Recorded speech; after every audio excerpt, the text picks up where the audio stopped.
Ciao, ihr wunderschönen Menschen. Willkommen bei einem neuen Battlefield 3 Gameplay-Scheiß. Und heute gibt es das aktuellste Thema des ganzen Jahres eigentlich. Schieß mich nicht an, du Wichser, wenn ich hier rede. Mein Gott. Ja, Hubert am Arsch. Es geht ums Parieren, ja. Es geht darum, wenn in Actionspielen, also ja, in Actionspielen, wenn da pariert wird und die Gegner, man kann sie nicht töten und es geht einfach nicht, weil ich nicht nach rechts gehen kann. Ach, jetzt.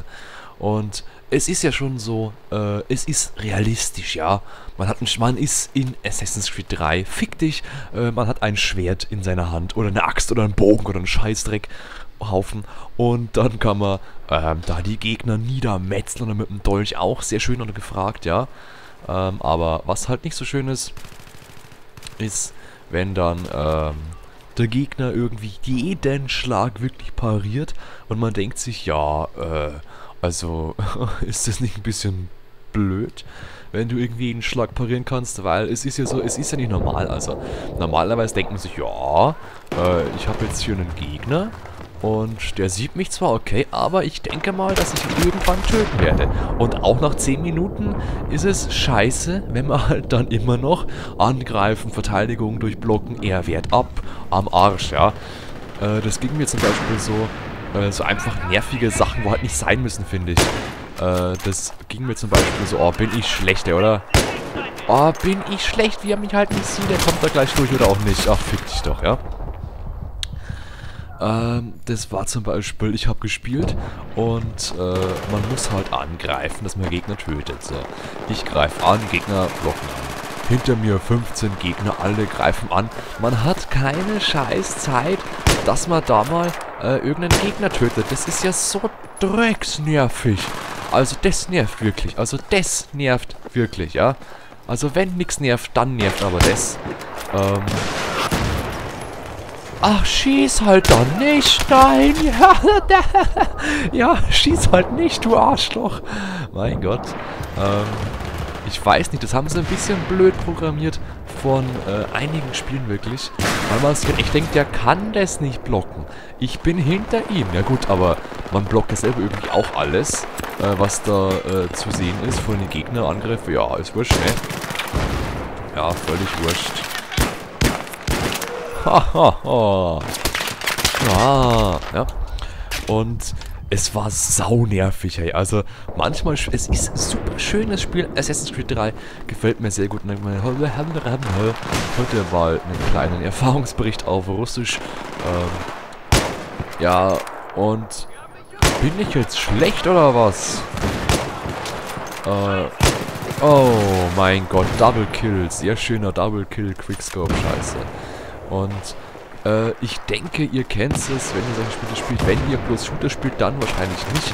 Aber sogar da gibt es auch Gegner, die irgendwie jeden Scheißschuss abwehren oder immer ausweichen. Das ist auch so nervig. Immer, wenn alle immer ausweichen und wenn sie immer parieren. Das ist so nervig. Ja, es muss doch nicht sein, ja.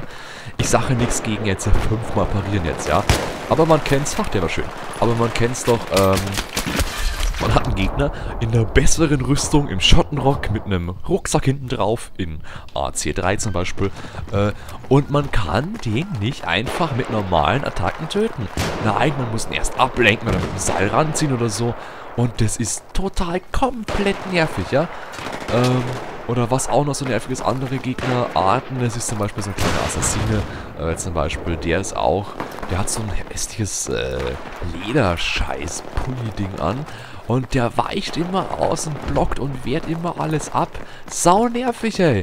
Ja, ist doch scheiße. Es ist schon schön, wenn sowas ein bisschen drin ist. Aber halt nicht irgendwie echt wahr, dass halt der Gegner... Das ist gar nicht möglich, dass der jeden Scheißschlag abwehren kann, ja? Geh mir aus dem Weg oder ich schieß dich tot, mein Gott. Also sowas regt mich in Spielen auf.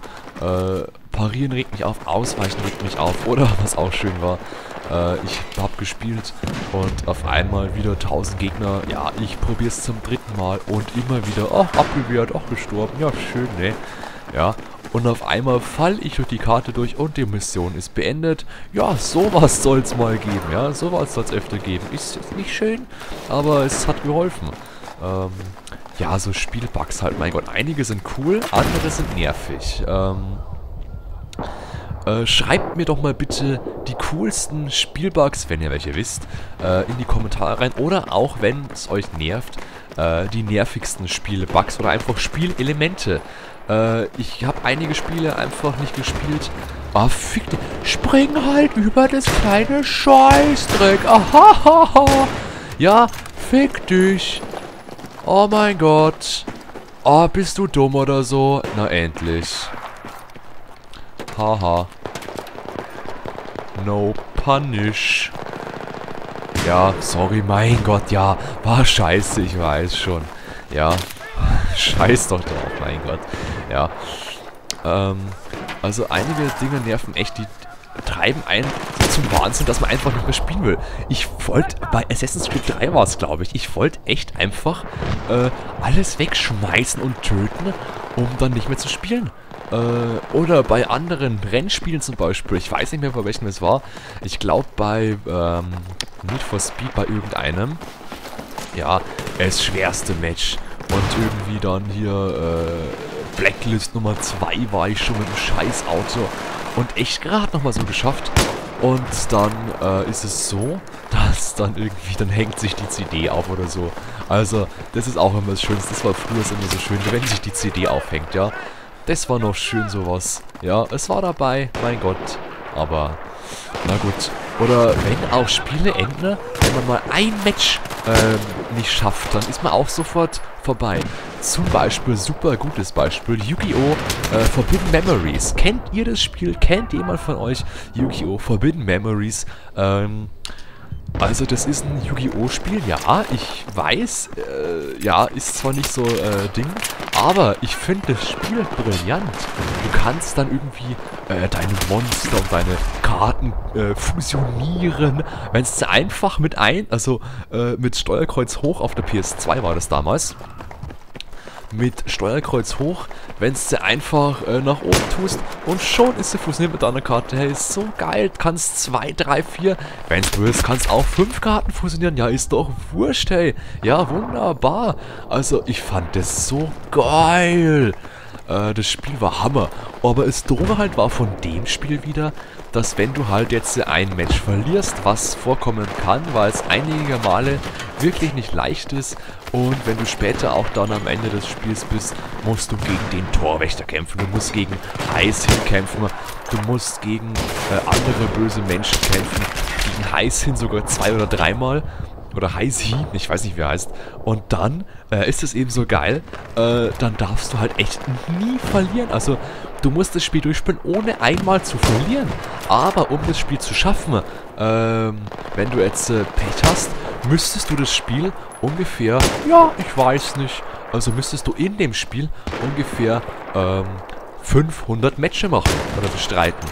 Einfach aus dem Grund, weil du brauchst gute Karten. Du bekommst Karten durch Gewinnen und Verlieren. Du bekommst Karten durch Gewinnen. Und wenn du halt schnell gewinnst oder wenig Karten brauchst, dann bekommst du einen S-Rang, einen super guten Rang und so weiter. Je besser der Rang, je besser die Karten. Du kannst dir aber auch, das ist auch möglich, mit Sternchips, da gab es Sternchips, ja, saugeil. Du kannst dir mit Sternchips auch Karten kaufen. Die beliebtesten Karten waren Labyrinth, 3000 Verteidigung, dann eine Mauer da, die war auch noch ganz geil. Das Schild da, das Millenniumsschild oder keine Ahnung, hat auch 3000 Verteidigungspunkte, kostet aber auch 800 Sternchips, also es kostet auf jeden Fall einiges. In einem Match maximal bekommt man 5, also wenn du S machst, und das ist nicht ganz so leicht, anfangs, dann bekommst du 5 Chips. Jetzt spiel mal hier die 800 Sternchips oder 500 Sternchips nach oben, ja. Das dauert schon ein bisschen. Und es gab auch bessere Karten zum Eingeben. Also das Geile war ja, du musstest dann den Code nachschauen auf echten Karten. Auf echten Yu-Gi-Oh-Karten stand ein Code drauf. Unten rechts und links stand der. Und dann war da eben die Seriennummer oder Kartennummer, keine Ahnung halt. Und dann gab es da ein und dann wusste das Ding, dass es die Karte ist. Das war so geil, einfach bloß, also das war wirklich saugeil, ja. Hubert Lippenblüter. Und Huberlippenblüte ist auch ein sehr schöner Name. Oh. Ach ja, ich schieße dir in die Beine und das macht dir gar nichts. Und das war einfach so geil. Und hey, man ist als Kind da echt mehrere Tage davor gesessen.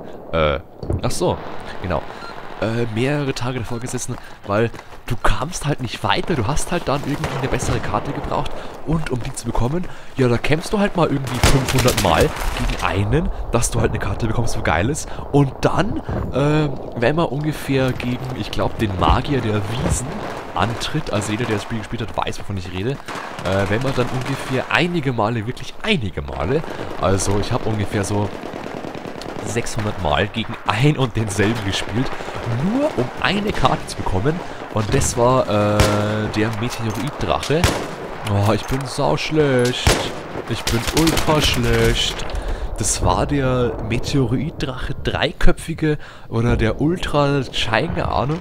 Der hat auf jeden Fall Angriffspunkte. Eine Karte, die man einfach so spielen kann. 3500 Angriffspunkte. Und irgendwie 2000 Dev-Punkte. Also, sau epische Karte. Hey, wenn du die gehabt hast, dann hast du gewonnen schon. Also, die Gegner, die stärkste Karte, die sie maximal erreichen können, ist wirklich der Torwächter. Und der hat 3750 Angriffspunkte. Und man kann mit Drachenschatz und so einem Scheißdreck die Karten locker auf 6000 Angriffspunkte bringen. Und dann haust du einmal drauf und der Gegner, der ist futsch. Ja, das war so geil. Jetzt kommt noch bald ein Video, morgen kommt es schon, auch Battlefield 3, die besten Spiele meines Lebens, also die 3 besten Spiele meines Lebens, ja, ich freue mich drauf, ja, und vielleicht kennen einige von euch sogar eins davon, oder vielleicht sogar 2. Aber egal, ich habe mir jetzt gerade voll auf die Hand gehauen, ist aber wurscht, ja. Und das war halt so ein episches Spiel, also das war geil, ja. Und dann gab es halt immer den Fehler, irgendwie dann hängt das Spiel und dann musst du es nochmal von vorne machen, ja. Sehr schön wirklich, wenn es dann 5 Stunden Arbeit nochmal von vorne machen musst, weil es halt den Typen nicht triffst da, ja. Sau schlecht, ne? Aber wurscht, ja.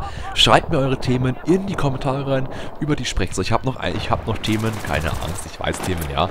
Aber wenn euch was interessiert und ihr meine Meinung dazu hören wollt, dann schreibt es in die Kommentare oder mir einen Brief oder eine Postkarte oder eine Brieftaube. Ist auch gewünscht. Opala, Entschuldigung, der war schlecht, ja. Luft, wo bist du? Und dann eben einfach unten in die Kommentare rein tipsen. Und dann gibt es schon bald euer Thema in meinem Video. Ja, ich würde mal sagen, ich schaffe hier auch nichts mehr. Ach, da einen Gegner können wir noch töten. Und das war das Lachen von Mozart. Oder von Beethoven? Weiß ich nicht. Auf jeden Fall, schön war es heute. Ein bisschen unkoordiniert, aber egal. Einiges, was mich an Spielen stört. Und einige Spielerfahrungen. Und schreibt mir doch eure, ja, schlechtesten oder besten Spielerfahrungen, einfach so, also Bugs, parieren, ausweichen und so weiter. Einen Gegner, bei dem man nicht schlagen kann, zum Beispiel im Klo-Spiel, im Klo-Manager oder Klo-Empire gab es einen, den konnte man nicht schlagen. Sowas in der Richtung könnt ihr reinschreiben. Bis zum nächsten Mal, bis morgen. Bleibt so schön und tschüss, ne?